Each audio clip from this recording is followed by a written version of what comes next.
Quick IAS compose your dream. Hello दोस्तों, quick IAS में आपका स्वागत है। हमारे चैनल द्वारा लगातार एनसीईआरटी क्लास प्रोवाइड कराई जा रही है। क्लास 12 ज्योग्राफी के एनसीईआरटी भारत, लोग और अर्थव्यवस्था। इसमें हमें भारत की जनसंख्या के बारे में, मानव बस्तियों के बारे में, जल संसाधन, कृषि, खनिज संसाधन सबके बारे में डिटेल में पढ़ना। ये बहुत ही महत्वपूर्ण एनसीईआरटी है और यहाँ से क्वेश्चन हूबहू क्वेश्चन जो है आपके एग्जाम में पूछे जाते हैं। ठीक है, ये पहला चैप्टर है। पहला चैप्टर का नाम है जनसंख्या। जनसंख्या का वितरण, घनत्व, वृद्धि और संगठन। जनसंख्या से जुड़े क्वेश्चन हमेशा पूछे जाते हैं और जनसंख्या की जो बेसिक चीज है उस एनसीईआरटी में बताया गया। इसको अच्छे से देखिएगा। कहीं कोई डाउट होता है कमेंट करके पूछेगा, उसका जवाब आपको दिया जाएगा। हम लोग शुरू करते हैं सीधे लेसन की ओर। ये क्लास 12 ज्योग्राफी के एनसीईआरटी का विषय सूची है। इसमें पहला जो टॉपिक है जनसंख्या, वितरण, घनत्व, वृद्धि और संगठन, इसके बारे में पढ़ना है। मानव बस्तियां किस प्रकार की होती हैं, इनके बारे में पढ़ना है।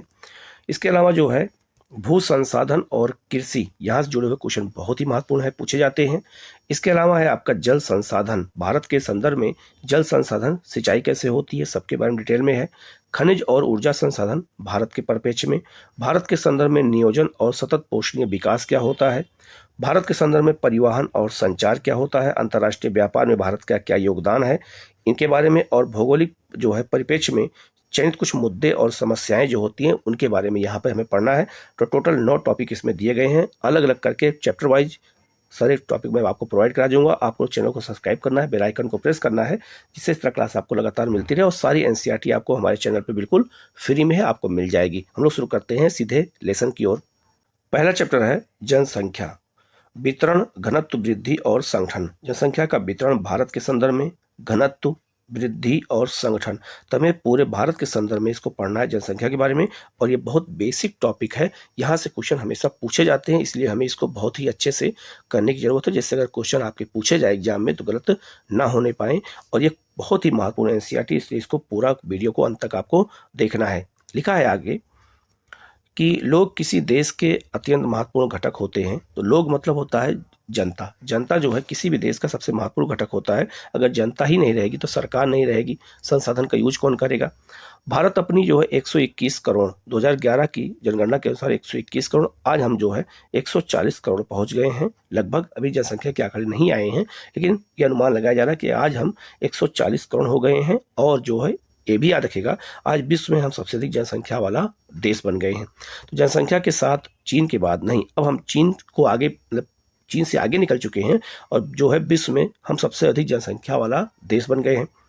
भारत की जनसंख्या उत्तर अमेरिका, दक्षिणी अमेरिका और ऑस्ट्रेलिया की मिला करके कुल जनसंख्या से भी अधिक है। अब आप समझ सकते हैं कि भारत की जनसंख्या उत्तरी अमेरिका, दक्षिणी अमेरिका और ऑस्ट्रेलिया, 3 महाद्वीपों को अगर मिला दिया जाए तो उससे भी अधिक जनसंख्या किसकी है, भारत की है। ठीक है, आगे लिखा है जो है प्रायः यह तर्क दिया जाता है कि इतनी बड़ी जनसंख्या निश्चित तौर पर इसके सीमित संसाधनों पर दबाव डालती है और देश में अनेक सामाजिक आर्थिक समस्याओं के लिए उत्तरदायी होती है। याद रखना, हमारे देश में बढ़ती जनसंख्या इतनी ज़्यादा है जो हमारे देश पर सामाजिक और आर्थिक समस्याओं को दबाव डाल रही है। क्यों? समाज में जनसंख्या अधिक बढ़ने के कारण अपराध बढ़ता है, संसाधनों का अधिक उपयोग होता है और संसाधन के साथ साथ पर्यावरण को नुकसान भी बहुत ज़्यादा हो रहा है जनसंख्या अधिक होने की वजह से। ठीक है, हमारी नदियों में अधिक प्रदूषित पानी जा रहा है, प्लास्टिक का यूज होने से जो है, और वायु प्रदूषण, जल प्रदूषण, सबके पीछे कहीं ना कहीं एक कारण जनसंख्या को देखा जाता है। इसलिए जनसंख्या अधिक होना भी किसी देश के लिए जो है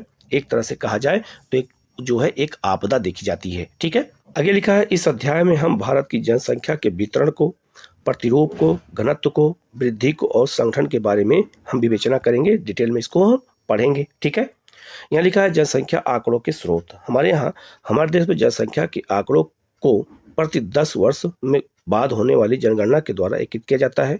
भारत की पहली जनगणना 1872 में कराई गई थी, याद रखना, लॉर्ड मेयो के समय में। ठीक है, परंतु पहली संपूर्ण जनगणना 1881 में कराई गई थी। कब? लॉर्ड रिपन के समय में। तो ये आंकड़ा इतिहास से जुड़ा है, इसको भी याद रखना है आपको। ठीक है, जनसंख्या का वितरण चित्र जो है 1.1 का परीक्षण कीजिए और इस पर दर्शाए गए जनसंख्या के स्थानिक वितरण के प्रतिरूपों का वर्णन करने का प्रयास कीजिए। यह स्पष्ट है कि भारत में जनसंख्या के वितरण का प्रतिरूप अत्यधिक असम है। मतलब असम मतलब ये हुआ, यहाँ राज्य नहीं होगा, असम मतलब हो गया विषम है, ठीक है, सम विषम जिसे कहते हैं। देश में राज्यों और केंद्र शासित प्रदेशों का जनसंख्या में प्रतिशत अंश जो है दर्शाया गया है। उत्तर प्रदेश जनसंख्या सर्वाधिक है, इसके पश्चात महाराष्ट्र, बिहार, पश्चिम बंगाल और जो है इनका स्थान है, ठीक है। तो जनसंख्या सबसे अधिक कहाँ पाई जाती है, अब आप इस मैप पे देख सकते हैं, यहाँ पे जनसंख्या के वितरण को दिखाया गया है। तो आप देखेंगे सबसे अधिक जनसंख्या का अगर वितरण कहीं पर है तो देखेंगे मैदानी क्षेत्र में है। आप ये मैदानी क्षेत्र दे सकते हैं क्योंकि यह जनसंख्या रहने के लिए अनुकूल है, इसलिए सबसे अधिक जनसंख्या घनत्व यहाँ पे है, ठीक है। और सबसे अधिक जनसंख्या कहाँ पर है तो उत्तर प्रदेश में है, ठीक है। इसके अलावा देखेंगे तो बिहार में है, आप महाराष्ट्र में देख सकते हैं सबसे अधिक जनसंख्या है।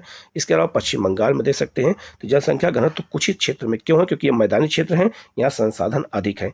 आप देख सकते हैं कहीं कहीं जनसंख्या घनत्व और भी अगर दक्षिण भारत चलते हैं अधिक है। तो अब महाराष्ट्र के साथ साथ आप देख सकते हैं केरल में और कर्नाटक में, तो यहाँ भी जनसंख्या घनत्व अधिक है, लेकिन जितना उत्तर भारत में है उतना दक्षिण भारत में नहीं है। आप यहाँ पर आप इसको बहुत आसानी से समझ सकते हैं, क्योंकि मैदानी क्षेत्र में जीवन जो है सुगम होता है, यहाँ पे आपदाएं कम आती हैं, इसलिए यहाँ जनसंख्या घनत्व ज़्यादा है। जबकि जनसंख्या कम कहाँ पर है तो आप देख सकते हैं अरुणाचल प्रदेश में, इसके बाद जम्मू कश्मीर के और पहाड़ी क्षेत्रों में और राजस्थान के मरुस्थल क्षेत्र में जनसंख्या घनत्व कम है, और पूर्वोत्तर क्षेत्र में भी जनसंख्या घनत्व थोड़ा कम है। तो इस मैप के माध्यम से इसको आप आसानी से समझ सकते हैं जनसंख्या घनत्व कहाँ ज़्यादा है और कहाँ पर कम है, ठीक है।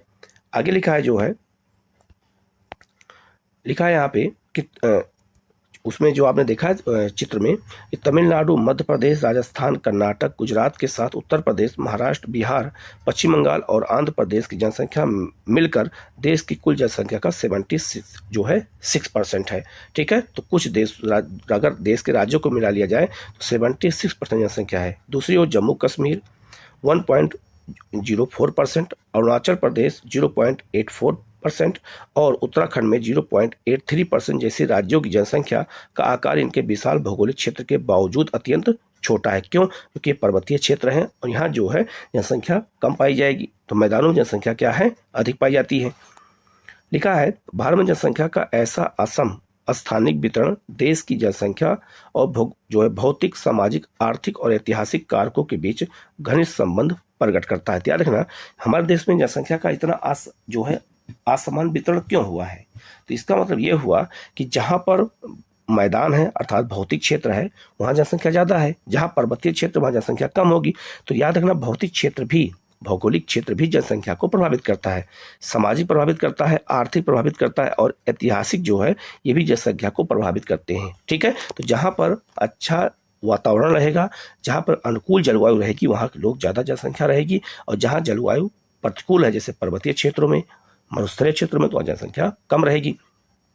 आगे लिखा है जहां तक जो है भौतिक कारकों का संबंध है, यह स्पष्ट है कि भू विन्यास और जल की उपलब्धता के साथ जलवायु प्रमुख रूप से वितरण के प्रतिरूपों का निर्धारण करती है। तो जलवायु सबसे महत्वपूर्ण एक घटक होता है, जल की उपलब्धता भी होता है, भूविन्यास का मतलब होता है भूमि का किस तरह उपयोग किया जाए। तो उत्तर भारत में खासकर उत्तर प्रदेश, बिहार में जनसंख्या ज्यादा क्यों है बंगाल में, क्योंकि यहाँ पे कृषि का अधिकतम यूज होता है, तो यहाँ फसलों के लिए जो है अनुकूल वातावरण है, जलवायु अच्छी है, तो यहाँ पे भू विन्यास अच्छा है, जल की उपलब्धता है और जलवायु अच्छी है, इसलिए जनसंख्या उत्तर भारत में ज्यादा पाया जाता है। अगर आपसे कभी एग्जाम में पूछा जाए तो आप जनसंख्या के मेंस में कारण प्रभाव को आप इस तरह से बता सकते हैं अच्छे से, ठीक है। आगे लिखा है परिणाम स्वरूप हम देखते हैं कि उत्तर भारत के मैदानों, डेल्टाई और तटीय मैदानों में जनसंख्या का अनुपात दक्षिणी और मध्य भारत के राज्यों के आंतरिक जिलों, हिमाचल, उत्तर पूर्वी और पश्चिमी राज्यों की अपेक्षा उच्चतर है। तो अधिक जनसंख्या भारत में कहाँ पाई जाती है, तो उत्तर के मैदान में, डेल्टा में और तटीय मैदान में, क्योंकि ये अनुकूल है जनसंख्या के रहने के लिए।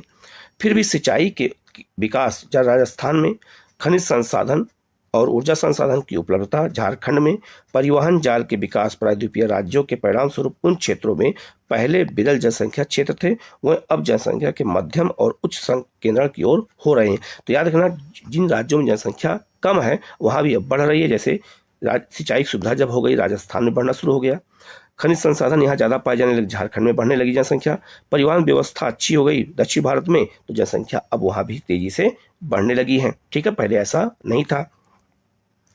आगे लिखा है जनसंख्या वितरण के सामाजिक आर्थिक और ऐतिहासिक कारकों में से महत्वपूर्ण कारक अस्थायी कृषि का उद्भव और कृषि विकास, मानव बस्ती के प्रतिरूप, परिवहन जाल तंत्र का विकास, औद्योगिकरण, नगरीकरण होता है। ध्यान रखना, जनसंख्या का जो वितरण होता है उसको प्रभावित कौन करता है। अगर जनसंख्या कहीं ज्यादा है तो इसका मतलब वहाँ सामाजिक, आर्थिक, ऐतिहासिक कारक के साथ साथ अच्छी कृषि है, मानव बस्ती बसने के लिए अनुकूल क्षेत्र है, परिवहन व्यवस्था का अच्छी सुविधा है, औद्योगिकरण है, नगरीकरण है, इसलिए जनसंख्या वहाँ ज्यादा होगी। और यहाँ जो सुविधाएं जहाँ नहीं पाई जाएंगी, ये सुविधाएं, वहाँ जनसंख्या कम रहेगी। ठीक है, तो आप एनसीईआरटी को पढ़ने के बाद आप अनुमान लगा सकते हैं कि यहाँ कितने इंपॉर्टेंट बातों को दिया गया है। ऐसा देखा गया है कि भारत के नदीय मैदानों और तटीय क्षेत्रों में स्थित प्रदेश सदैव ही विशाल जनसंख्या जो है सांद्रण वाले क्षेत्र रहे हैं, मतलब घनत्व वाले क्षेत्र रहे हैं। क्यों? तो तटीय मैदान और जो आपका नदीय मैदान है, जैसे गंगा का मैदान है, यहाँ जनसंख्या अधिक क्यों पाई जाती है? क्योंकि यहाँ कृषि बहुत अच्छी होती है, परिवहन सुविधा बहुत अच्छी है, रहने के लिए मकान बनाने के लिए आसान होता है, यहाँ आवागमन बहुत अच्छा होता है, व्यापार अच्छा हो सकता है, कृषि में फसलों का उत्पादन विविध प्रकार से हो सकता है, इसीलिए यहाँ जनसंख्या सबसे ज़्यादा है। और ये क्वेश्चन हमेशा पूछा जाता है एग्जाम में, मेंस में और प्री में भी। आगे लिखा है, यद्यपि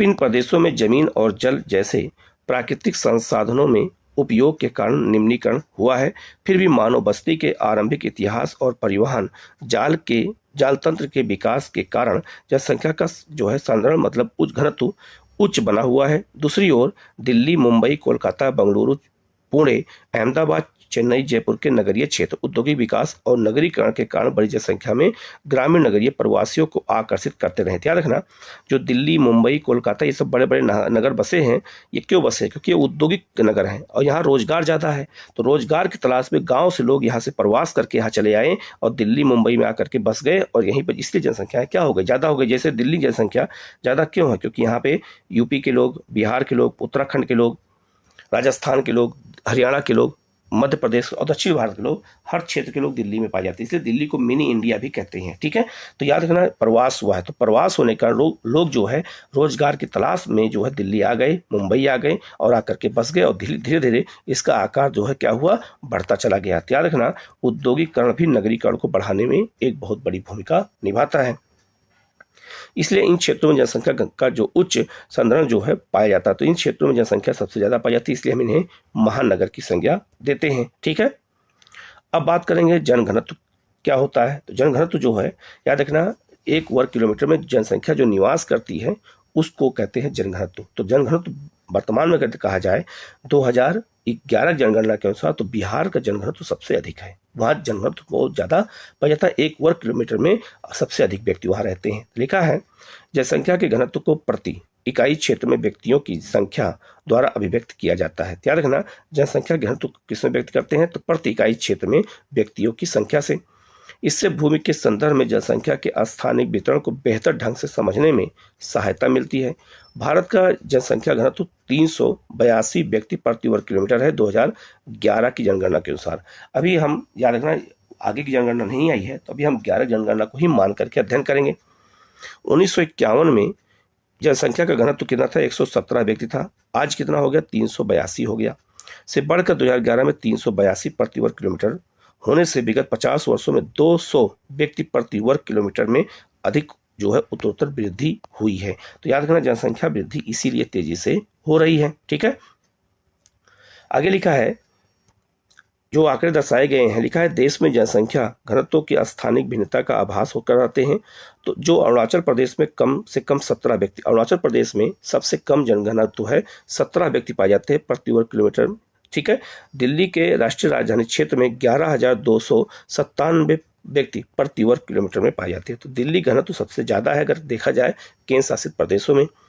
उत्तरी भारत में राज्यों में बिहार में जो है 1102, पश्चिम बंगाल में 1029, उत्तर प्रदेश में 829 जो है जनसंख्या घनत्व उच्चतर है, जबकि प्रायद्वीपीय भारत के राज्यों में केरल में 859 और तमिलनाडु में जो है 555 उच्चतर, मतलब 555 उच्चतर घनत्व पाया जाता है। जबकि देखा जाए तो असम, गुजरात, आंध्र प्रदेश, हरियाणा, झारखंड, उड़ीसा में मध्यम घनत्व पाया जाता है।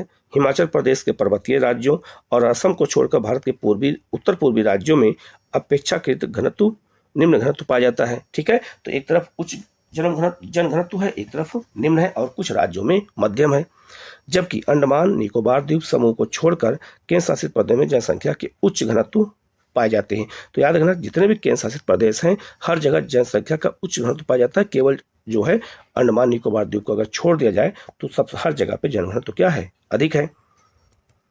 आगे लिखा है जनसंख्या का घनत्व, जैसा कि पहले के अनुच्छेदों में चर्चा की जा चुकी है कि एक आशोधित माप है कुल कृषित भूमि पर जनसंख्या के दबाव के संदर्भ में मानव भूमि अनुपात के बेहतर परिज्ञान के लिए जो है क्राइक और कृषीय घनत्वों की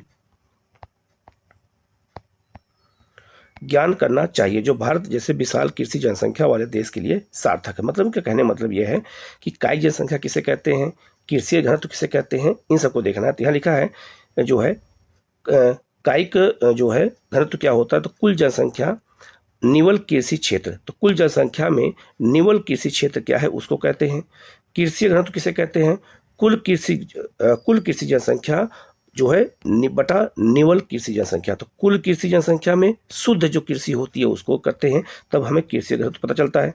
तो कृषि जनसंख्या में कृषक, कृषि मजदूर और उनके परिवार के सदस्य सम्मिलित होते हैं, तो इसलिए उसको कृषि जनसंख्या कहते हैं। अगर एग्जाम में अगर आपसे कभी ये पूछ दिया जाए कि कृषि जनसंख्या किसे कहते हैं, उनमें कौन शामिल होता है, तो किसान शामिल होते हैं, कृषि मजदूर शामिल होते हैं और उनके परिवार के लोग भी शामिल होते हैं, तो उसे हम कृषि जनसंख्या कहते हैं। ठीक है, यहाँ पर एक मैप दिया गया है, जनघनत्व का दिया गया है। आप इस मैप को देखिए, यहाँ पर प्रति व्यक्ति वर्ग किलोमीटर में जनसंख्या घनत्व है। तो सबसे अधिक जनसंख्या घनत्व आप देख सकते हैं कहाँ पर है, तो बिहार में है, पश्चिम बंगाल में है, उत्तर प्रदेश में है, उससे थोड़ा कम पंजाब हरियाणा में है, दिल्ली में अधिक है, आप देख सकते हैं। ठीक है, आप देखेंगे जो पहाड़ी इलाके हैं, जो आपके ये क्षेत्र हैं, वहाँ जनघनत्व सबसे कम है, तो आप देख सकते हैं। इसके अलावा आप दक्षिण भारत में केरल में जनसंख्या घनत्व भी क्या होगा आपका यहाँ ज़्यादा दिख रहा है। उसके बाद जो है आपका पुडुचेरी आपको ये दिख रहा होगा, और फिर आपका ये तमिलनाडु है, और बाकी शेष भारत में जनसंख्या घनत्व क्या है, बहुत ज़्यादा नहीं है। ठीक है, आगे लिखा है जनसंख्या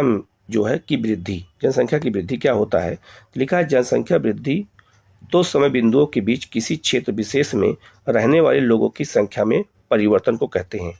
यहाँ लिखा है दो समय बिंदुओं के बीच, मतलब जैसे 2011 और 2001 और 2011 के बीच में अगर जनसंख्या जो 10 साल में बढ़ती है उसी को जनसंख्या की वृद्धि दर कहते हैं। ठीक है, कि 10 साल में जनसंख्या में कितनी वृद्धि हुई है, तो याद रखना दो निश्चित समय बिंदुओं के बीच को नापा जाता है। तो 2001 से 2011 जब तुलना करेंगे तो यह अनुमान लगेगा कितनी जनसंख्या में वृद्धि हुई है। इसकी दर को प्रतिशत में जो अभिव्यक्त किया जाता है। जनसंख्या वृद्धि के दो घटक होते हैं जिनके नाम है प्राकृतिक और दूसरा जो है आपका अभिप्रेरित। तो जबकि लिखा है जबकि प्राकृतिक वृद्धि का विश्लेषण अशोधित जन्म और मृत्यु दरों से निर्धारित किया जाता है। याद रखना, जब किसी क्षेत्र की प्राकृतिक जनसंख्या वृद्धि होती है तो जन्म दर और मृत्यु दर से निकालते हैं, लेकिन अभिप्रेरित घटकों को किसी दिए गए क्षेत्र में लोगों के अंतर्वर्ती और बहिर्वर्ती संचरण की प्रबलता द्वारा स्पष्ट किया जाता है। मतलब यह हुआ कि जो लोग प्रवास करके कहीं आते हैं उसे हम क्या कहते हैं, अभिप्रेरित कहते हैं। जैसे मान लीजिए गाँव दिया गया है, ठीक है, और यह शहर दिया गया है, तो शहर में रोजगार ज़्यादा है, गांव में रोजगार कम है, तो यहाँ से लोग कहाँ आएंगे, गांव से शहर की ओर आएंगे, तो शहरों का आकार क्या होगा, बढ़ता चला जाएगा। तो या तो शहर जनसंख्या बढ़ रही नहीं बढ़ रही, तो जनसंख्या बढ़ाने में एक योगदान किसका है, प्रवास का है। दूसरा यहाँ लिखा है जन्म दर, जब जन्म दर उच्च हो और मृत्यु दर कम हो, जब लोग कम मरेंगे अधिक पैदा होंगे तभी जनसंख्या क्या होगी, तेजी से बढ़ती चली जाएगी। तो जनसंख्या विस्फोट का यही कारण है। तो लिखा है आगे जो है इस अध्याय में हम भारत की जनसंख्या की केवल प्राकृतिक वृद्धि की विवेचना करेंगे। तो प्राकृतिक वृद्धि की जनसंख्या कैसे होती है उसी के बारे में यहाँ पर हमें देखना है। बाकी प्रवास का अलग चैप्टर इसमें दिया हुआ है, तो उसको हम और डिटेल में देखने की कोशिश करेंगे। भारत की जनसंख्या की वार्षिक वृद्धि दर जो है 1.64% है। मतलब यह हुआ कि वार्षिक जो वृद्धि दर है वो इतनी है, लेकिन ये बढ़कर के कितनी हो गई है, अब 2% हो गई है। ठीक है, तो याद रखना ये वार्षिक पूछा गया है, ये बहुत महत्वपूर्ण है। ठीक है, तो ये बहुत ही महत्वपूर्ण है। अब वर्तमान में ये 2 हो चुका है, इसको अच्छे से याद रखना। आगे लिखा है जनसंख्या के दुगुना होने का समय। जनसंख्या के दुगुना होने का समय वर्तमान वार्षिक वृद्धि दर पर किसी भी जनसंख्या के दुगना होने में लगने वाला समय होता है, उसी को जनसंख्या का दुगना होने का समय कहते हैं। इसको याद रखना। आगे लिखा है कि विगत एक शताब्दी में भारत में जनसंख्या की वृद्धि वार्षिक जन्म दर और मृत्यु दर तथा प्रवास की दर के कारण हुई है। याद रखना, अब आपसे कभी भी एग्जाम में पूछा जाए कि भारत में जनसंख्या वृद्धि क्यों हो रही है, तो बताना है जनसंख्या वृद्धि के 3 केवल कारण होते हैं। पहला होता है जन्म दर, दूसरा होता है मृत्यु दर और तीसरा होता है प्रवास। जन्म दर अधिक हो, मृत्यु दर कम हो और प्रवास अधिक हो तो जनसंख्या तेजी से क्या होती है, बढ़ने लगती है या फिर घटने लगती है। ये भी आपको याद रखना है। अगर लोग कम मरेंगे और अधिक पैदा होंगे और प्रवास अधिक होगा तो जनसंख्या विस्फोट की स्थिति बन जाएगी। तो जनसंख्या वृद्धि की यही 3 कारण हैं। आप इस 3 कारणों को अगर याद रखेंगे तो आपको जो है क्वेश्चन कभी गलत नहीं होंगे और आपकी समझ और बढ़ेगी। ठीक है, आगे लिखा है और इसीलिए यह वृद्धि विभिन्न प्रवृत्तियों को दर्शाती है। इस अवधि में वृद्धि की 4 सुस्पष्ट अवस्थाओं को पहचाना गया है। तो जनसंख्या वृद्धि के जो है अलग अलग स्पष्ट जो है किए गए हैं, उनको हमें आगे देखना है। अब यहाँ देख सकते हैं जनसंख्या वृद्धि। तो भारत में जनसंख्या जो वृद्धि हुई है 2001 से 2011 के बीच में, तो आप देख सकते हैं सबसे अधिक जनसंख्या वृद्धि कहाँ हुई है, तो बिहार में, मेघालय में, अरुणाचल प्रदेश में। ठीक है, अब आप देख सकते हैं जैसे ये आपका यूपी, बिहार जो है आपका, इसके अलावा जैसे मध्य प्रदेश, राजस्थान, जम्मू कश्मीर, यहाँ पर जनसंख्या में वृद्धि बहुत तेजी से हुई है वार्षिक रूप से। ठीक है, उसी चीज को यहाँ पर दिखाया गया है। ठीक है, आगे लिखा है जनसंख्या वृद्धि में क्षेत्रीय भिन्नताएं। ठीक है, जैसे जनसंख्या वृद्धि में भारत के कुछ क्षेत्रों में जनसंख्या अधिक है तो कुछ में कम है। लिखा है 1991 से 2001 के दौरान भारत के राज्यों और केंद्र शासित प्रदेशों में जनसंख्या की वृद्धि दर सुस्पष्ट प्रतिरूप दर्शाती है।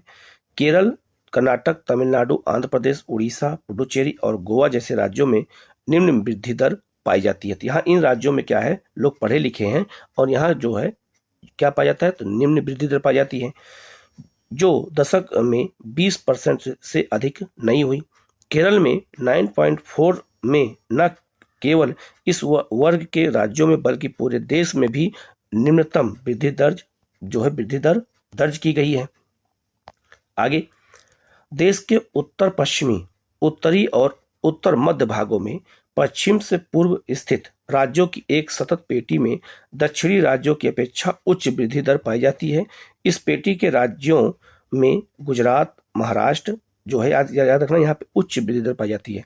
तो इसमें गुजरात, महाराष्ट्र, राजस्थान, पंजाब, हरियाणा, उत्तर प्रदेश, राजस्थान, इसके अलावा उत्तराखंड, मध्य प्रदेश, सिक्किम, असम, पश्चिम बंगाल, बिहार, छत्तीसगढ़ और जो है झारखंड में औसत वृद्धि दर 20 से 25% रही है। तो इन राज्यों में अब धीरे धीरे क्या हो रहा है, लोग जो है जैसे जैसे उनके पास आय बढ़ती जा रही है वैसे वैसे वो जो है ज़्यादा जनसंख्या की ओर बढ़ रहे हैं। 2001 और 2011 के दौरान सभी राज्यों और केंद्र शासित प्रदेशों में पिछले दशक कब से, तो 1991 से 2001 की तुलना में जनसंख्या वृद्धि दर धीमी रही है। याद रखना, जो आपका ये वाला पीरियड है 2001 का और 1991 का, इसमें जनसंख्या वृद्धि सबसे ज़्यादा रही, लेकिन 1 से लेकर 11 के बीच में जो है वृद्धि दर थोड़ा धीमी रही है। यहाँ ज़्यादा रही, यहाँ कम रही। यहाँ धीमी क्यों रही है, क्योंकि महंगाई बढ़ रही है और महंगाई भी जनसंख्या को कंट्रोल करने का एक तरीका होता है। ठीक है, आगे लिखा है 6 सर्वाधिक जनसंख्या वाले राज्यों। उत्तर प्रदेश, सबसे जनसंख्या कहाँ है, उत्तर प्रदेश, महाराष्ट्र, बिहार, पश्चिम बंगाल, आंध्र प्रदेश और मध्य प्रदेश में भी 1991 से 2001 की तुलना में 1 से 11 में 10 के वृद्धि दर में कमी रही है। याद रखना, जहाँ सबसे अधिक जनसंख्या है वहाँ भी देखा जाए तो वृद्धि दर क्या हुई है, कम हुई है। आंध्र प्रदेश में सबसे कम 3.5% तक और महाराष्ट्र में सर्वाधिक 6.7 गिरावट आई है। तो याद रखना, आंध्र प्रदेश में जनसंख्या में और महाराष्ट्र में जनसंख्या जो वृद्धि हो रही है वार्षिक, उसमें तेजी से गिरावट आई है। तो यहाँ देख सकते हैं कि महाराष्ट्र में कितनी गिरावट आई है, 6.7 हुई है। तमिलनाडु में 3.9, पुडुचेरी में 7.1। पिछले दशक की तुलना में 2001-2011 में जो है कुछ वृद्धि दर दी गई है। ठीक है, जो हमें अभी आपको बताया था। तो अब यहाँ देख सकते हैं कि जहाँ जहाँ जो है राज्य जो है ज़्यादा संपन्न है वहाँ जनसंख्या वृद्धि क्या हो रही है, कम हो रही है। तो महंगाई भी याद रखिएगा जनसंख्या वृद्धि को कंट्रोल करता है। ठीक है, यहाँ लिखा है एक और एक और उत्तर पूर्वी राज्यों और दूसरी ओर कुछ केंद्र शासित प्रदेशों पुडुचेरी, लक्षद्वीप, अंडमान निकोबार द्वीप समूह को अगर छोड़ दिया जाए में अति उच्च वृद्धि दरें क्यों पाई जाती है। ये क्वेश्चन पूछा गया है कि याद रखना, भारत के कुछ क्षेत्रों को अगर छोड़ दिया जाए, जैसे उत्तर पूर्वी राज्यों को, जो है अंडमान निकोबार क्षेत्र को अर्थात केंद्र शासित प्रदेशों को छोड़ दिया जाए, तो भारत के अन्य राज्यों में अति उच्च वृद्धि दरें क्यों पाई जाती हैं। तो अशिक्षा की कमी, जो है याद रखना, उसमें अशिक्षा की कमी सबसे ज्यादा है, जागरूकता नहीं है, ठीक है, लड़कों के प्रति मोहमाया बहुत ज्यादा होती है, ठीक है, वंश आगे बढ़ाना है, ठीक है। तो ऐसे बहुत सारे फैक्टर हैं जिस कारण जनसंख्या तेजी से बढ़ रही है इन राज्यों को छोड़ दे जिनका उल्लेख यहाँ पर किया गया है, ठीक है। आगे लिखा है, भारत में जनसंख्या वृद्धि का एक महत्वपूर्ण पक्ष इसके किशोरों की वृद्धि है। तो भारत में जनसंख्या वृद्धि क्यों ज्यादा है कि हमारे देश में किशोरों की संख्या सबसे ज्यादा है। वर्तमान में किशोरों अर्थात 10 से लेकर 19 वर्ष का आयु वर्ग का अंश जो है कितना है, 20.9, मतलब कि टोटल 21% लोग कौन हैं, किशोर हैं भारत में, जिसमें जो है 52.7% किशोर और जो है 47.3% जो है किशोरियां सम्मिलित हैं, ठीक है, किसमें 21% में लगभग। किशोर जनसंख्या यद्यपि उच्च संभावनाओं से युक्त युवा जनसंख्या समझी जाती है, यदि उन्हें समुचित ढंग से मार्गदर्शित और दिशा निर्देशित न किया जाए तो ये काफी सुभेद भी होते हैं। मतलब ये हुआ, अगर जो ये किशोर जनसंख्या अगर इसको सही तरीके से पढ़ाया लिखाया ना जाए, सही दिशा ना दी जाए, तो याद रखना यही हमारे देश के लिए बोझ बन जाएंगे, ये बात याद रखना, और ये धीरे धीरे अपराध की ओर बढ़ेंगे और समाज के लिए घातक हो जाएंगे। आगे लिखा है, जहां तक इन किशोरों का संबंध है, समाज के जो है समक्ष अनेक चुनौतियां हैं। इनमें से कुछ विवाह की निम्न आयु जो है निरक्षरता, विशेषता स्त्री जो है निरक्षरता है, विद्यालय विरत छात्र मतलब जो ड्रॉप आउट कर जाते हैं, पोषणों की निम्न जो है कमी है, किशोरी माताओं में उच्च मातृत्व मृत्यु दर है, HIV एड्स के संक्रमण की उच्च दरें हैं, शारीरिक और मानसिक अपंगता है या मंदता है, औषध दुरुपयोग है, मदिरा सेवन, किशोर जो है अपचार और अपराध इसका कारण है। याद रखना यही किशोरों के लिए क्या है, चुनौतियां हैं। अगर इन्हीं चुनौतियों से किशोरों को बचा लिया जाए, इन्हीं बुराइयों से किशोरों को बचा लिया जाए, तो वो देश के लिए संसाधन बन जाएंगे, नहीं तो देश के लिए क्या बन जाएंगे, बोझ बन जाएंगे। अब जो बातें यहाँ लिखी गई अगर NCERT में, इसी बात को अगर मेंस में आप पॉइंट में लिख देंगे तो आपको बहुत ज्यादा नंबर मिलेगा, ठीक है। आगे बढ़ते हैं हम लोग। यहाँ लिखा है, इस तथ्य को दृष्टिगत रखते हुए भारत सरकार ने किशोर वर्गों को उपयुक्त शिक्षा प्रदान करने के लिए कुछ निश्चित नीतियां बनाई है। तो किशोरों को याद रखना बहुत जरूरी है, दिशा निर्देश देना। और आजकल सोशल मीडिया के जमाने में बच्चे भटकते जा रहे हैं, एक क्लिक में सब चीज उपलब्ध हो जाता है, जो चीज उनको नहीं देखना चाहिए वो भी देख लेते हैं। तो आजकल किशोर जो है ये इनको बचा पाना बहुत बड़ी चुनौती के रूप में आजकल देखा जाता है, ठीक है। इसमें माता पिता को भी समझना होगा कि जो है हमें अपने बच्चों को किस प्रकार से रखना है और किस प्रकार से उनको जो है चीजों को उपलब्ध कराना है, क्योंकि कंट्रोल इन्हीं पे करना है, नहीं तो फिर स्थिति खराब हो जाएगी। आगे लिखा है, ताकि उनके गुणों का बेहतर मार्गदर्शन और उपयुक्त उपयोग किया जा सके। राष्ट्रीय युवा नीति एक ऐसा उदाहरण है जिसे हमारी विशाल युवा और किशोर जनसंख्या के समग्र विकास की देखरेख हेतु अभिकल्पित किया गया था। रखना, राष्ट्रीय युवा नीति इसीलिए लाई गई थी कि जो हमारे देश के किशोर हैं इनको सही दिशा में मार्गदर्शन किया जाए। आगे लिखा है, राष्ट्रीय युवा नीति 2014 में लाई गई थी, फरवरी 2014 में आरंभ की गई, जो भारत के युवाओं के लिए एक समग्र दूरदर्शी प्रस्ताव रखती है। देश के युवाओं को अपनी पूरी क्षमता का उपयोग करने के लिए सक्षम बनाना और उनके द्वारा भारत को राष्ट्रों के जो है समूह में अपना उचित स्थान प्राप्त करने में सक्षम बनाना है। राष्ट्रीय युवा नीति 2014 जो है ये 15 से 29 आयु वर्ष के आयु समूह के व्यक्तियों को युवा के रूप में परिभाषित करती है। अब याद रखना, अगर आप कभी भी आपसे पूछा जाए कि युवा किसे कहते हैं तो आपको बताना है 15 से 29 वर्ष की आयु के लोगों को ही युवा कहते हैं। ये परिभाषा कहाँ दी गई है, राष्ट्रीय युवा नीति 2014 में दी गई है। याद रखना, इसी के तहत बताया गया युवा भारत में कौन है, तो 15 से 29 वर्ष के लोग ही युवा हैं, ठीक है।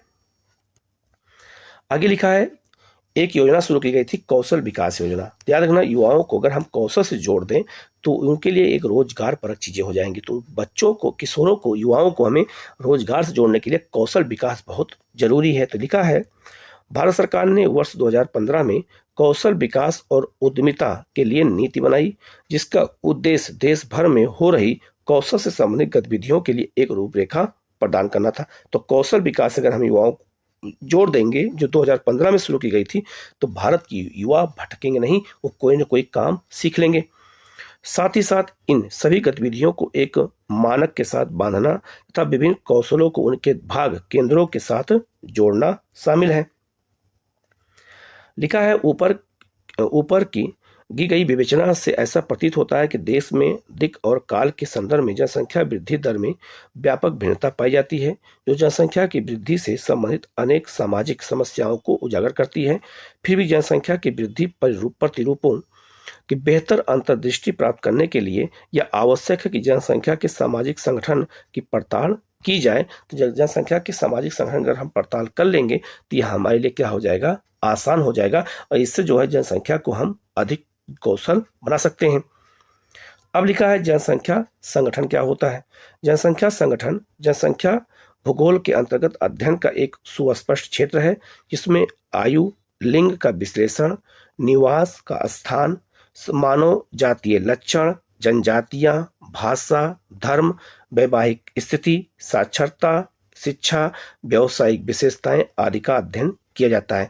अब ये क्वेश्चन अगर एग्जाम में पूछ दिया जाए तो अक्सर लोग नहीं बता पाएंगे कि जनसंख्या संगठन में क्या क्या शामिल करते हैं। तो जो यहाँ इस पैराग्राफ पे दिया गया है, इसी चीज को हम जनसंख्या संगठन कहते हैं।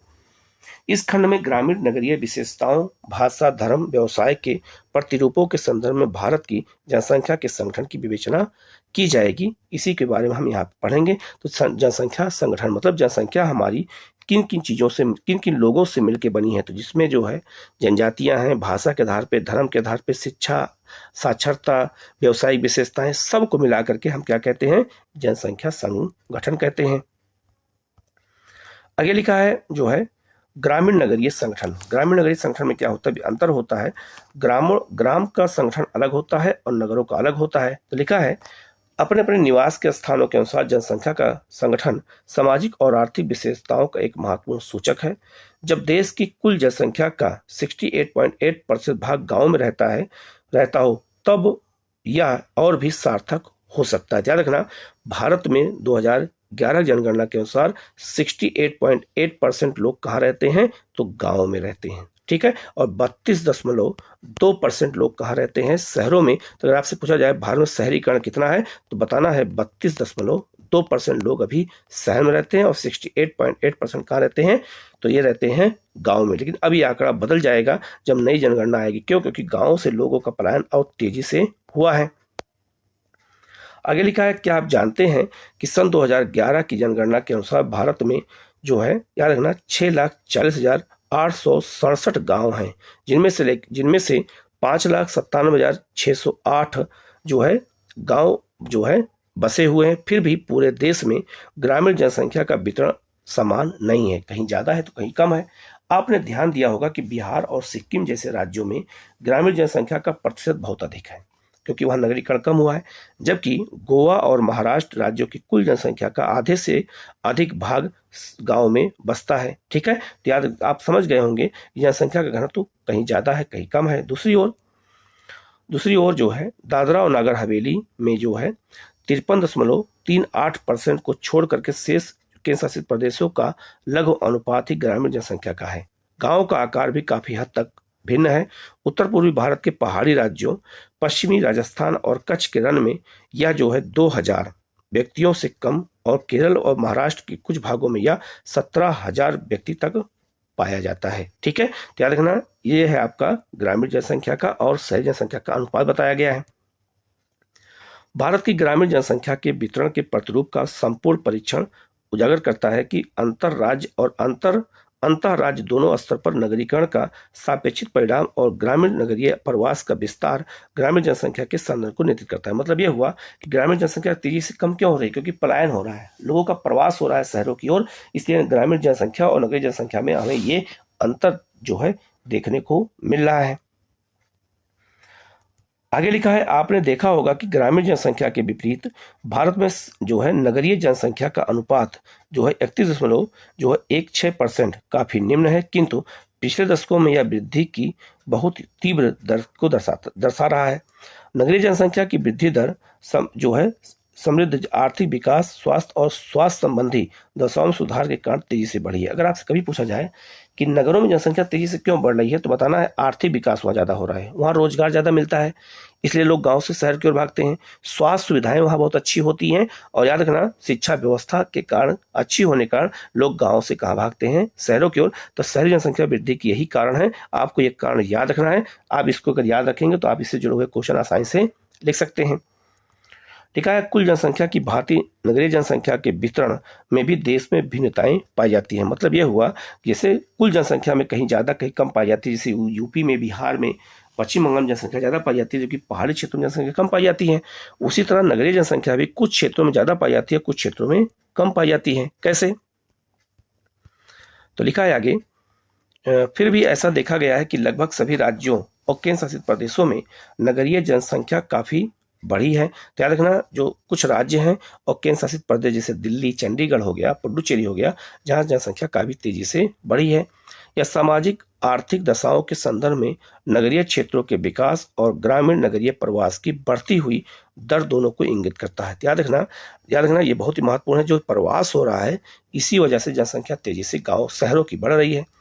उत्तरी भारत के मैदानों में मुख्य सड़कों के मिलन बिंदुओं और रेल मार्गों से सटे हुए नगरीय क्षेत्रों कोलकाता, मुंबई, बेंगलुरु, मैसूर, मदुरई, कोयम्बटूर, अहमदाबाद, सूरत, दिल्ली, कानपुर, लुधियाना, जालंधर में ग्रामीण नगरीय प्रवास स्पष्ट है। मतलब ये हुआ, जैसे अगर कहा जाए, जैसे दिल्ली है आपका और गुड़गांव है, दिल्ली है आपका नोएडा है, दिल्ली है गाजियाबाद है, तो एक परिवहन रेल मार्ग है, सड़क मार्ग पे है, इसलिए यहाँ जनसंख्या क्या होती है, ज्यादा पर्यटकीय सुविधाएं तेजी होती है। तो यही उदाहरण यहाँ आपको दिया गया है। आगे बढ़ते हैं। लिखा है, कृषि की दृष्टि से प्रगति रुद्ध मध्य और निम्न गंगा के मैदानों, तेलंगाना, अशिक्षित पश्चिमी राजस्थान, उत्तर पूर्वी के दूरदराज के पहाड़ी और जनजातीय क्षेत्रों, प्रायद्वीपीय भारत के बाढ़ संभावित क्षेत्रों और मध्य प्रदेश के पूर्वी भाग में नगरीकरण का स्तर निम्न पाया जाता है। तो भारत में नगरीकरण का सबसे कम कहाँ पाया जाता है, ये भी आपको यहाँ पर बता दिया गया है। ठीक है। लिखा है, भारत एक भाषाई विविधता की भूमि है। तो भारत में भाषाई आधार पर बहुत ही विविधता पाई जाती है। ग्रेसन के अनुसार भारत का भाषाई सर्वेक्षण 1903 से 1928 देश में जो है 179 भाषाएं और 555 लगभग बोलियां थीं। ठीक है। आधुनिक भारत के संदर्भ में 22 भाषाएं अनुसूचित हैं और अनेक भाषाएं गैर अनुसूचित हैं। तो 22 भाषाएं कहाँ हैं, हमारे संविधान में है। ठीक है। अनुसूचित भाषाओं में बहुत इंपॉर्टेंट याद रखना, अनुसूचित भाषाओं में जो है हिंदी बोलने वालों का प्रतिशत सर्वाधिक है। याद रखना, सबसे अधिक भारत में कौन सी भाषा बोली जाती है, हिंदी बोली जाती है। लघुत्तम भाषा वर्ग संस्कृत, फिर बोडो और मणिपुरी बोलने वालों के हैं। यह देखा गया है कि देश में भाषाई प्रदेशों की सीमाएं सुनिश्चित और स्पष्ट नहीं है, बल्कि उनका अपने अपने सीमांत प्रदेशों में क्रमिक विलयन और अध्यारोपण होता है। मतलब यह हुआ कि भाषा बोलने वाले कोई सीमा नहीं बनी है, ये बात याद रखना। बस इतना याद रखना कि वहाँ जो है कहीं कहीं भाषाएं अचानक से खत्म हो जाती हैं, कहीं कहीं बहुत दूर तक विस्तारित होती हैं। भाषाई वर्गीकरण क्या है, प्रत्येक मतलब प्रमुख भारतीय भाषाओं के बोलने वाले 4 भाषा परिवारों से जुड़े हुए हैं। याद रखना, 4 भाषा परिवार से ही कई भाषाएं निकली हुई हैं, जिनके उप परिवार, शाखाएं और वर्ग हैं। इसे जो है तालिका में यहाँ पर देखा गया है। आप यहाँ ढंग से इसको हम यहाँ समझा देते हैं। जैसे आप यहाँ देख सकते हैं, यहाँ पर देख सकते हैं परिवार जो है, उप परिवार, शाखा और वाक क्षेत्र कहाँ पर है। जैसे याद रखना, भारत में किस किस वर्ग के लोग पाए जाते हैं। तो यह लिखा ऑस्ट्रियक, जो ऑस्ट्रियाक होता है, जो ऑस्ट्रो और एशियाई, ऑस्ट्रेलिया और एशिया दोनों के लोग पाए जाते हैं, उनको भी दिखाया गया है। ठीक है। जो कहाँ पाए जाते हैं, मेघालय, निकोबार, इन सब क्षेत्रों में पाए जाते हैं। पश्चिम बंगाल, बिहार, उड़ीसा, अब जो है ये महाराष्ट्र और भारत के बाहर पाए जाते हैं। द्रविड़ जो लोग कहाँ पाए जाते हैं, लगभग 20% हैं। ये दक्षिण द्रविड़, मध्य और उत्तर द्रविड़ में। तमिलनाडु, कर्नाटक, केरल, आंध्र प्रदेश, मध्य प्रदेश, उड़ीसा, महाराष्ट्र, बिहार जो है आपका क्या कहते हैं, उत्तरी द्रविड़ में कौन है, तो बिहार, उड़ीसा, पश्चिम बंगाल और मध्य प्रदेश, ठीक। और मध्य वाले में आपके ये दिए गए हैं। तो द्रविड़ परिवार के लोग 20% पाए जाते हैं। चीनी तिब्बती, जिसे हम किरात कहते हैं, ये तिब्बती म्यांमारी जो होते हैं, तो तिब्बती म्यांमारी कहाँ पाए जाते हैं? ये तिब्बती हिमालयी क्षेत्र पाए जाते हैं, जम्मू कश्मीर, हिमाचल प्रदेश, सिक्किम में, उत्तरी असम में, अरुणाचल प्रदेश में। और जो है ये आपके जो है सियामी चीनी है, ये कहाँ पाई जाती है? तो याद रखना, ये असम और म्यांमारी, ये असम में, नागालैंड में, मणिपुर में, मिजोरम में, त्रिपुरा और मेघालय में। देखा होगा यहाँ के लोग और चाइना के लोग जो है, उनके चेहरे, उनके कद काठी मिलते रहते हैं, ठीक है। तो आपको समझ में अब आ रहा होगा। आगे लिखा है यहाँ पे जो है आपका भारतीय यूरोपीय, जिसे हम आर्य कहते हैं, ये 73% है। इन्हें इंडो आर्य कहते हैं। ईरानी फारसी भारत से बाहर, ददरी जम्मू कश्मीर में, और भारतीय आर्य जम्मू कश्मीर, पंजाब, हिमाचल प्रदेश, उत्तर प्रदेश। तो उत्तर प्रदेश के लोग कहाँ पाए जाते हैं? यूरोपीय पाए जाते हैं, भारतीय यूरोपीय कहते हैं इन्हें, ठीक है। राजस्थान, हरियाणा, मध्य प्रदेश, बिहार, उड़ीसा, पश्चिम बंगाल, असम, गुजरात और मध्य प्रदेश, गोवा। तो अगर पूछा जाए कि भारत के लोग उत्तर भारत के लोग कहाँ ज़्यादा पाए जाते हैं, तो याद रखना ये इंडो आर्य हैं, भारतीय यूरोपीय, ठीक है। यहीं के लोग ज़्यादा पाए जाते हैं। तो इन्हीं भाषाई आधार पर कैसे इनको बांटा गया है। आगे लिखा है धार्मिक संगठन क्या है। तो लिखा है कि धर्म सर्वाधिक भारतीयों के सांस्कृतिक और राजनीतिक जीवन को प्रभावित करने वाले प्रमुख बलों में से एक है। याद रखना, हमारे देश में याद रखना, जो धर्म होता है वो संस्कृति को और राजनीति को दोनों को बहुत ज़्यादा प्रभावित करता है, क्योंकि धर्म लोगों के परिवार और सामुदायिक जीवन के लगभग सभी पक्षों पे आभासी रूप से व्याप्त होता है। यह महत्वपूर्ण है कि धार्मिक संगठन का विस्तार पूर्वक अध्ययन किया जाए। देश में धार्मिक समुदायों का स्थानिक वितरण जो है दर्शाता है कि कुछ निश्चित राज्यों में, जिलों में एक धर्म की जनसंख्या मतलब संख्यात्मक बल जो है अधिक है, और उसी का दूसरे धर्म में प्रतिनिधित्व अलग अलग है। कैसे? यहाँ देख सकते हैं भारत में धार्मिक समुदाय दिया गया है। तो हिंदू कितना है? 79%। मुस्लिम कितने हैं? 14.2%। ईसाई कितने हैं? 2.3%। सिख कितने हैं? 1.7%। बौद्ध कितने हैं? 0.7%। जैन कितने हैं? 0.4%। और अन्य धर्म के लोग 0.7 हैं, और धर्म ज्ञात जिनका नहीं है वो 0.2% है। तो ये भारत में धार्मिक समुदाय का जो संगठन दिया गया है, ठीक है। आगे लिखा है भारत बांग्लादेश सीमा और भारत पाकिस्तान से सीमा संलग्न जो उनसे सीमा से लगे हुए जिले हैं, जम्मू कश्मीर, उत्तर पूर्वी के पर्वतीय राज्यों, दक्कन के पठार और गंगा के मैदान में प्रकीर्ण क्षेत्रों को छोड़कर जो है हिंदू अनेक राज्यों में प्रमुख रूप से जो है पाए जाते हैं। 70 से 90% और उससे अधिक। विशालतम धार्मिक जो है अल्पसंख्यक मुस्लिम जम्मू कश्मीर में, पश्चिम बंगाल में, केरल के कुछ जिलों में, उत्तर प्रदेश के अनेक जिलों में, दिल्ली में और उसके आसपास के, और लक्षद्वीप में सबसे ज़्यादा पाई जाती है। तो मुस्लिम जनसंख्या कहाँ ज़्यादा पाई जाती है ये बताया गया है। भारत में ईसाई ज़्यादा कहाँ पाए जाते हैं ये भी याद रखना। तो भारत में ईसाई जनसंख्या अधिकांशतः देश के ग्रामीण क्षेत्रों में वितरित है। मुख्य संकेंद्र पश्चिमी तट के गोवा में, केरल में, मेघालय में, मिजोरम में, नागालैंड के और पहाड़ी राज्यों छोटानागपुर के पठार क्षेत्र में और मणिपुर के क्षेत्र में पहाड़ियों में ईसाई धर्म के लोग पाए जाते हैं। भारत में अधिकांश सिख जो है देश के अपेक्षाकृत छोटे क्षेत्र, विशेष रूप से पंजाब, हरियाणा और दिल्ली में ये ज़्यादा पाए जाते हैं। भारत के सबसे छोटे धार्मिक समुदाय जैन और बौद्ध देश के गिने चुने क्षेत्रों में संकेंद्रित हैं। जैसे जैनियों का प्रमुख संकेंद्र कहाँ है? राजस्थान के नगरीय क्षेत्रों, गुजरात और महाराष्ट्र में। याद रखना, जैन धर्म के लोग ज़्यादा कहाँ पाए जाते हैं? तो राजस्थान में, गुजरात और महाराष्ट्र में। जबकि बौद्ध धर्म के अधिकांश लोग महाराष्ट्र में संकेंद्रित हैं। बौद्ध बाहुल्य अन्य क्षेत्र सिक्किम, अरुणाचल प्रदेश, जम्मू कश्मीर में, लद्दाख, त्रिपुरा और हिमाचल प्रदेश में, लाहौल स्फीति में भी बौद्ध धर्म के लोग यहाँ पर पाए जाते हैं, ठीक है। भारत के अन्य धर्मों में जरतुष्ट जो है पारसी जिसे कहते हैं, जनजातीय और अन्य देशज जो है निष्ठाएं और विश्वास सम्मिलित हैं। ये समूह छोटे समूहों में संकेंद्रित है और देश भर में बिखरे हुए हैं। तो जनजातियों को भी अपने अलग धर्म है, उसको अलग कर दिया गया है, ठीक है। आगे यहाँ लिखा है श्रमजीवी जनसंख्या का संगठन। श्रमजीवी मतलब यह हो गया कि काम करने वाले लोग।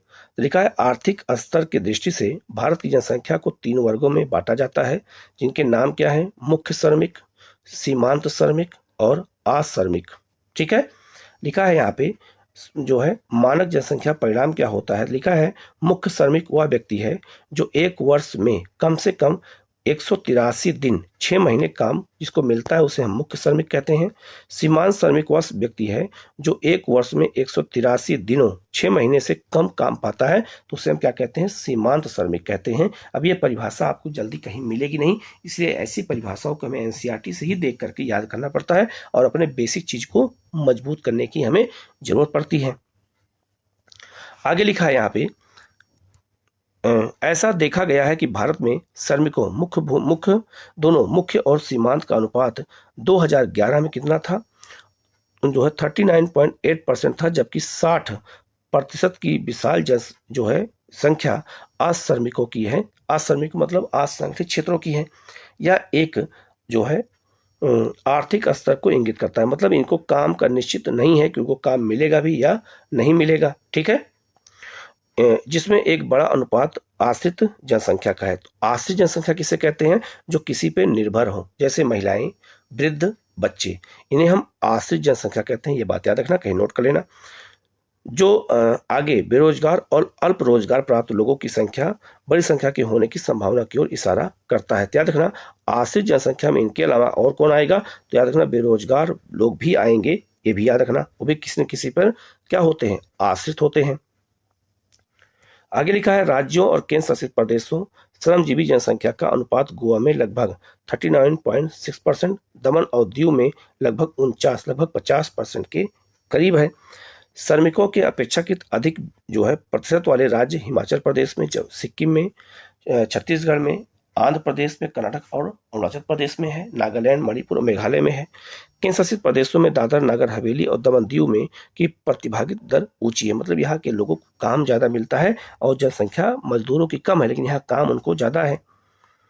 भारत जैसे देश के संदर्भ में ऐसा समझा जाता है कि आर्थिक विकास के निम्न स्तर वाले क्षेत्रों में श्रम सहभागिता दर ऊंची है, क्योंकि निर्वाह अथवा लगभग निर्वाह की आर्थिक क्रियाओं के निष्पादन के लिए अनेक कामगारों की जरूरत पड़ती है। भारत की जनसंख्या का व्यावसायिक संगठन जो अगर देखा जाए तो इसको हम आगे यहाँ पर देख सकते हैं कि कौन किस व्यवसाय में लगा हुआ है, ठीक है। यहाँ देख सकते हैं आप, इस डायग्राम के माध्यम से यहाँ दिखाया गया है कि कृषक कितने हैं, घरेलू जो है श्रमिक वर्ग कितना है, कृषि मजदूर कौन है और अन्य कौन है। एक राज्य को पकड़ते हैं, जैसे एक राज्य कौन सा है आपका? बिहार। तो बिहार में कृषि वाले लोग कम हैं, घरेलू औद्योगिक श्रमिक थोड़ा ज़्यादा हैं और कृषि मजदूर कम है, ठीक है। इसके बाद अन्य जो है ये ऊपर दे दिया गया है, ठीक है। तो ऐसे हर राज्यों का यहाँ पे दिया गया है, आप इसको देख के समझ सकते हैं कि कहाँ पे क्या है, लेकिन ऐसा नहीं कि इसको याद करना ही जरूरी है, ये एक आपको समझने के लिए ये दिया गया है, ठीक है। आगे लिखा है, बेटी बचाओ बेटी पढ़ाओ सामाजिक अभियान के द्वारा जेंडर के प्रति संवेदनशीलता को बढ़ाना, ठीक है। मतलब ये हुआ कि जेंडर गैप हमारे यहाँ बहुत ज़्यादा है, लड़कियों की संख्या कम है और लड़कियों की संख्या क्या है? ज़्यादा है। तो ये कहीं ना कहीं हमारे सामाजिक जो है संगठन को प्रभावित करता है। तो याद रखना, लिंगानुपात को बढ़ाने के लिए ही अगर पूछा जाए कौन सी योजना शुरू की गई थी, तो बेटी बचाओ बेटी पढ़ाओ योजना। लिखा है, समाज का विभाजन पुरुषों, महिलाओं और ट्रांसजेंडर में प्राकृतिक और जैविक रूप से माना जाता है। ध्यान रखना, समाज का विभाजन अगर हम प्राकृतिक या जैविक रूप से करें तो 3 ही वर्ग हैं, पुरुष हैं, महिला है और ट्रांसजेंडर हैं। लेकिन वास्तव में समाज सबके लिए अलग अलग भूमिका निर्धारित करता है और ये भूमिकाएं फिर से सामाजिक संस्थाओं द्वारा सुदृढ़ कर ली जाती हैं, जिसके फलस्वरूप ये जैविक विभिन्नताएं सामाजिक भेदभाव, अलगाव और बहिष्कार का आधार बन जाती हैं। धीरे धीरे लोग क्या करते हैं, इसी के द्वारा भेदभाव करते हैं और बहिष्कार कर देते हैं, अलगाववाद होता है। आधी से ज्यादा जनसंख्या का बहिष्करण किसी भी विकासशील और सभ्य समाज के लिए एक गंभीर समस्या है। मतलब आधी से ज्यादा जनसंख्या का बहिष्करण मतलब ये हो गया कि उन तक विकास नहीं पहुंच पाया है, ठीक है। यह एक वैश्विक चुनौती है जिसको संयुक्त राष्ट्र विकास कार्यक्रम यूएनडीपी ने संज्ञान में लिया है। यूएनडीपी के अनुसार यदि विकास में सभी जेंडर सम्मिलित नहीं है, तो मतलब जेंडर मतलब महिला पुरुष सब लोग अगर ट्रांसजेंडर सब लोग सम्मिलित अगर नहीं है, तो ऐसा विकास जो है लुप्त प्राय हो जाएगा, मतलब विकास बहुत दिन तक नहीं चलेगा। सामान्य जन में किसी भी प्रकार का भेदभाव और विशेष रूप से जेंडर के आधार पर भेदभाव मानवता के प्रति एक अपराध है। यानी अगर किसी के साथ जेंडर भेदभाव अपराध होता है तो ये मानवता के प्रति अपराध है, ये यूएनडीपी भी कहता है, ठीक है। इसलिए सभी के लिए क्या होना चाहिए, तो सभी के लिए शिक्षा, रोजगार, राजनीतिक प्रतिनिधित्व में समान अवसर, समान कार्य के लिए वेतन, स्वाभिमान के साथ जीवन जीने का अवसर सभी को मिले, मतलब किसी के स्वाभिमान के साथ खिलवाड़ ना हो और सबको समान जो है अवसर मिले जीवन जीने का। इसके लिए विशेष प्रयास किए जाने की आवश्यकता है। जो समाज इन सभी भेदभाव और बुराइयों को दूर करने के लिए प्रभावी कदम नहीं उठाता है, वह जो है एक सभ्य समाज नहीं कहा जाता है। ध्यान रखना, जब तक हम शिक्षा, रोजगार, राजनीतिक अवसर इन सब के बारे में बात नहीं करेंगे, स्वाभिमान के बारे में बात नहीं करेंगे, तब तक वो समाज विकसित नहीं हो सकता है। भारत सरकार ने इन सभी को संज्ञान में लेते हुए तथा भेदभाव से होने वाले दुष्प्रभाव को ध्यान में रखते हुए राष्ट्रीय स्तर पर बेटी बचाओ बेटी पढ़ाओ सामाजिक अभियान चलाया है। और आज देखिएगा, एक ये नारा बन चुका है। आपको पता होगा कि जो है आज ये बेटी बचाओ बेटी पढ़ाओ, आप किसी भी रोड पर कहीं जाइएगा, इसको गौर कीजिएगा, जो भी आपको ट्रक दिखाई देगा, टेम्पो दिखाई देगा, सब पीछे लिखा होता है बेटी बचाओ बेटी पढ़ाओ। ठीक है, आगे लिखा है व्यवसायिक क्रियाओं में लगे होने से द्वितीयक और तृतीयक सेक्टरों की तुलना में प्राथमिक सेक्टर में के श्रमिकों के एक बड़े अनुपात को दर्शाता है। ठीक है, मतलब याद रखना, मतलब ये है कि प्राथमिक सेक्टर में लोग ज्यादा काम करते हैं। यहाँ पे आप देख सकते हैं, ये देख सकते हैं, सबका परसेंट दिया गया है। तो प्राथमिक सेक्टर में कुल श्रमिक कितने हैं? 54, लगभग 54.5% है। द्वितीय क्षेत्रों में जो आपका उद्योग है वहां पे 3.8 है और तृतीय क्षेत्रों में 41.6% है। पुरुष कितने हैं, महिला कितने, सबको यहाँ पर दिखाया गया है। ठीक है, तो यहाँ लिखा हुआ है कुल श्रमजीवी जनसंख्या का लगभग जो है 54.6% कृषक और कृषि मजदूर हैं, जबकि केवल 3.8% श्रमिक घरेलू उद्योगों में लगे हैं। और जो है कौन, तो 41.6% अन्य श्रमिक हैं जो गैर घरेलू उद्योगों में व्यापार, वाणिज्य, विनिर्माण और मरम्मत तथा अन्य सेवाओं में कार्यरत हैं। जहां तक अगर बात किया जाए, जहां तक देश की पुरुष और स्त्री जनसंख्या के व्यवसाय का प्रश्न है, तो पुरुष श्रमिकों की संख्या स्त्री श्रमिकों की संख्या से तीनों सेक्टरों में अधिक है। तो पुरुष श्रमिक ज्यादा हैं और महिला श्रमिक कम है। ठीक है, यहाँ लिखा है व्यावसायिक वर्ग किसे कहते हैं, तो याद रखो 2011 की जनगणना के अनुसार भारत की श्रमजीवी जनसंख्या में वो 4 वर्गों में बांटा गया। तो श्रम हमारे जो मजदूर हैं उनको 4 वर्गों में बांटा गया है। किसमें? कृषि मजदूर, याद रखना। ठीक है, कि उन्हें कृषक और कृषि मजदूर में, घरेलू औद्योगिक श्रमिक में और अन्य श्रमिकों में बांट दिया गया है। आगे लिखा है महिला श्रमिकों की संख्या प्राथमिक सेक्टर में अपेक्षाकृत अधिक है। मतलब किसी क्षेत्र में महिलाओं की संख्या क्या है, ज्यादा, क्योंकि वहां पे जो है बहुत सारे अनाजों को पैदा करने के लिए, बोने के लिए महिलाओं की जरूरत पड़ती है। यद्यपि विगत कुछ वर्षों में महिलाओं के द्वितीयक और तृतीयक सेक्टरों की सहभागिता में सुधार हुआ है। मतलब महिलाएं अब उद्योगों में और सेवा क्षेत्र में भी जाने लगी, क्योंकि महिला शिक्षा बढ़ रही है। आगे लिखा है यह जानना आवश्यक है कि पिछले कुछ दशकों में भारत में कृषि सेक्टर की श्रमिकों के अनुपात में उतार चढ़ाव मतलब दिखाई दिया है। परिणाम स्वरूप द्वितीयक और तृतीयक सेक्टर में सहभागिता दर बढ़ रही है। यह श्रमिकों की जो है खेत आधारित रोजगार पर निर्भरता ने गैर खेत आधारित रोजगार पर निर्भरता को इंगित करता है। मतलब यह हुआ कि जब द्वितीय और तृतीय सेक्टर में रोज श्रमिक बढ़ रहे हैं, इसका मतलब गांव से श्रमिक छोड़ करके कहाँ आ रहे हैं, शहर आ रहे हैं और उद्योगों सेवाओं में लोग लग रहे हैं, तो कृषि क्षेत्र को छोड़ रहे हैं। ठीक है, क्योंकि कृषि करना अब आसान काम नहीं रह गया है। ठीक है, आगे लिखा है, यहाँ बहुत इंपॉर्टेंट चीज बात बताई जा रही है, याद रखना, इस एनसीईआरटी के लिए बहुत अच्छे से देखने की जरूरत है। देश के विभिन्न सेक्टरों में सहभागिता की दर की स्थानिक भिन्नता है। उदाहरण के तौर पर हिमाचल प्रदेश और नागालैंड जैसे राज्यों में कृषकों की संख्या बहुत अधिक है। ठीक है, दूसरी ओर बिहार, आंध्र प्रदेश, छत्तीसगढ़, उड़ीसा, झारखंड, पश्चिम बंगाल और अन्य प्रदेश जैसे राज्यों में कृषि मजदूरों की संख्या अधिक है। ठीक है, तो कृषि मजदूर संख्या क्या है, अधिक इन राज्यों में, और यहाँ कृषक अधिक है। दिल्ली, चंडीगढ़, पुडुचेरी जैसे अत्यधिक नगरीय क्षेत्रों में श्रमिकों का बहुत बड़ा अनुपात अन्य सेवाओं में लगा हुआ है। यह न केवल जो है सीमित कृषि भूमि की उपलब्धता को, बल्कि बृहद स्तर पर होने वाले नगरीकरण और औद्योगिकरण द्वारा जो है गैर कृषि सेक्टरों की ओर ज्यादा इशारा करता है। तो शहरों में गैर कृषि सेक्टर की ओर ज्यादा लोग काम करते हैं। ठीक है, यहाँ हम कुछ क्वेश्चन देख लेते हैं। लिखा है 2011 की जनगणना के अनुसार भारत की जनसंख्या निम्नलिखित में से कौन सी है, 121 करोड़, लेकिन अभी 140 करोड़ हो गई है, याद रखना। आगे लिखा है निम्नलिखित राज्यों में से किस एक में जनसंख्या का घनत्व सर्वाधिक है, तो याद रखना पश्चिम बंगाल होगा, क्योंकि सबसे अधिक जनसंख्या घनत्व कहाँ है, बिहार में। तो ऑप्शन बिहार नहीं है, 2 नंबर पे कौन है, पश्चिम बंगाल है। 2011 की जनगणना के अनुसार किस राज्य में नगरीय जनसंख्या का अनुपात सर्वाधिक रहता है? महाराष्ट्र में नगरीय जनसंख्या सबसे अधिक पाई जाती है। निम्नलिखित में से कौन सा एक समूह भारत में विशालतम भाषाई समूह है? तो भारतीय आर्य 74% है। ठीक है, तो इस तरह के क्वेश्चन भी आपको मैं सॉल्व कराऊंगा, अलग से भी करा दूंगा मैं। आप लोग चैनल को सब्सक्राइब कर लीजिएगा, बेल आइकन को प्रेस कर लीजिएगा, जिससे इस तरह क्लास आपको लगातार मिलती रहे। Okay, thank you.